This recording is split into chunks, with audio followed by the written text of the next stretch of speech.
All right, let's talk about something that feels like it splits the whole world in two: science versus God.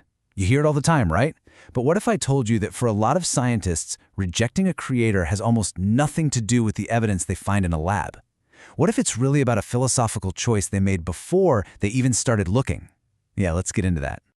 You know, this is a question I get asked all the time. People look at the insane complexity of a single DNA strand, or just how finely tuned our universe is, and they ask, how can a brilliant scientist see all that and not see a designer? And look, the easy assumption is, well, it must be about the evidence, right? They just don't see enough proof. But what I'm going to show you is that for many, the real reason is something else entirely. The truth is, and this might shock you, for a whole lot of these thinkers, it was never really about the evidence to begin with. The conclusion, no God, that was decided way before the research even started. It wasn't some grand journey of discovery leading to that conclusion. No, for them it was more like a road that was already paved from the start. So what's it really about then? Well, it all boils down to two words: authority and accountability. Think about it. If there is a God who created everything, that means we aren't the ultimate bosses of our own lives. It means we're accountable to someone higher. And, for a lot of people, that's just a pill they are not willing to swallow. And this is where you start to see a really interesting double standard pop up. I mean, we're told over and over again that belief in God, that requires absolute, rock-solid, repeatable proof. Okay, but then, at the same time, many in the scientific world will totally embrace ideas that have, well, zero proof. The multiverse? The idea that life just popped out of non-living goo, or that our consciousness is just a bunch of chemicals fizzing, all fascinating ideas, but they're believed without any of the hard proof they demand for God. Kind of makes you go, right? So here's the point I'm making. Let me just lay it out there. They don't reject God because they're waiting for more proof. They reject God because they just don't want God to exist. It's not about an intellectual conclusion. It's about a choice of the will. But hey, you don't have to take my word for it, because sometimes someone on the inside pulls back the curtain and says the quiet part out loud. And that's exactly what happened with Richard Lewontin. We're talking about a top-tier geneticist and evolutionary biologist from Harvard, not exactly a lightweight. And back in 1997, he wrote something so honest, so revealing, it just stops you in your tracks. Just read that. Let it sink in for a second.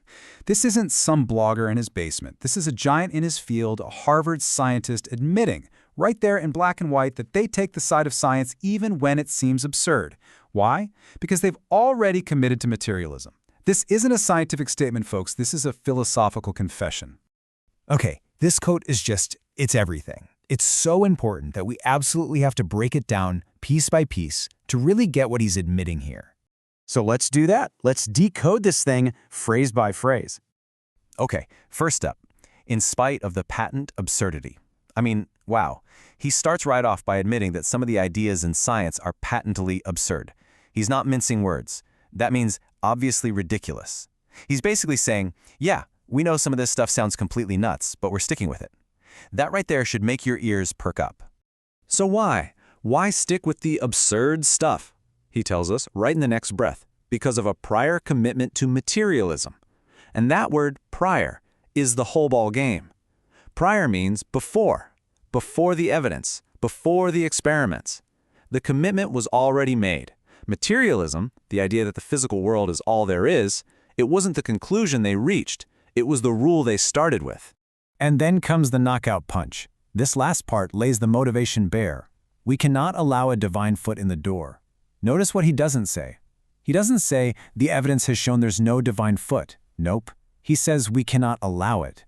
That's not a conclusion based on data. That's a bouncer at the door of science saying, you're not on the list. It's an admission that God was ruled out from the very start, by choice.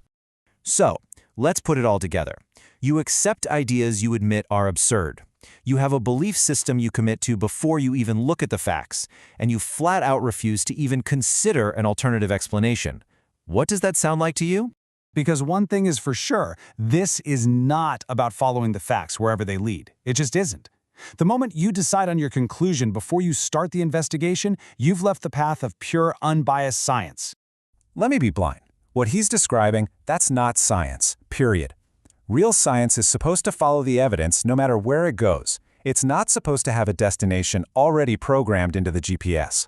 What Lewontin laid out for us is, for all intents and purposes, a faith position. It's a dogmatic belief in materialism, a belief held so tightly that it's protected even from, in his own words, patent absurdity. So when you start with an absolute belief that cannot be challenged, that is not science. That's a religion. It's the religion of atheism wearing a lab coat. And that leaves us with a pretty big question, doesn't it? If the people guarding the gates of science have already decided what's not allowed inside before they even look at the evidence, what else might they be refusing to see? And what does that mean for the rest of us trying to understand our universe?